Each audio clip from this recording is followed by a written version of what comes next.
हमेशा धनवान बने रहना चाहते हैं तो आज सुनिए गौतम बुद्ध के जीवन से जुड़ी ये कहानी। एक दिन गौतम बुद्ध एक जंगल से गुजर रहे थे। रास्ते में एक व्यक्ति जमीन खोद रहा था। बुद्ध विश्राम के लिए एक पेड़ के नीचे वहीं पास में ही बैठ गए। उस व्यक्ति को जमीन खोदते खोदते हीरे जवाहरात से भरा हुआ एक कलश मिला। वह बहुत खुश हुआ और सोचने लगा कि मेरे तो आज भाग्य ही जाग उठे।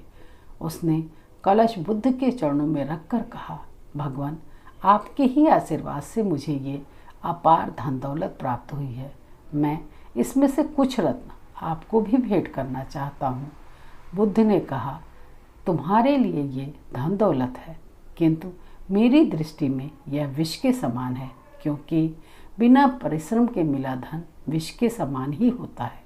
वह व्यक्ति नाराज होकर अपना कलश लेकर चला गया। उसने हीरे जवाहरात बेचकर अपार संपत्ति खरीदी और देखते ही देखते गरीब से धनवान हो गया। वह बहुत खुश था, किंतु उसी समय किसी सियालू व्यक्ति ने राजा से उसकी शिकायत कर दी कि जमीन में दबा धन राजकोष का होता है। अमुक व्यक्ति ने उसे निजी काम में लाकर राज्य के नियम को तोड़ा है। राजा ने उस व्यक्ति को बुलवाया और कलश जमा करने को कहा तो उसने सत्य बात बता दी कि राजन, मैंने हीरे जवाहरात बेचकर संपत्ति खरीद ली है।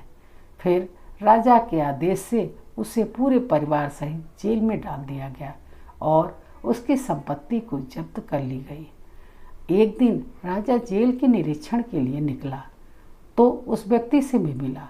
उस व्यक्ति ने कहा, राजन, मुझे जब यह कलश मिला तो उस समय भगवान बुद्ध वहीं थे।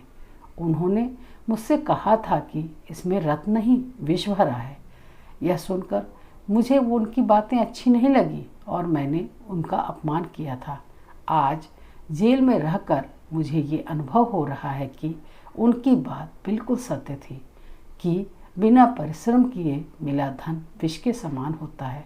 मैं एक बार भगवान बुद्ध के दर्शन करके उनसे क्षमा मांगना चाहता हूँ।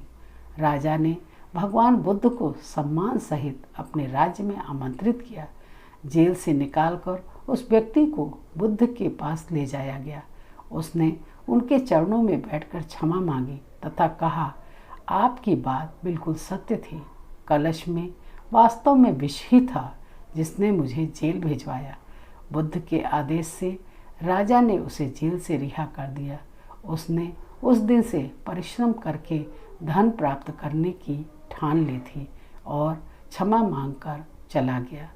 कब कहानी कैसी लगी ज़रूर बताइएगा तथा मेरे इस चैनल को लाइक और सब्सक्राइब करके मेरा प्रोत्साहन कीजिए। मिलती हूँ ऐसी ही एक नई और अनोखी कहानी की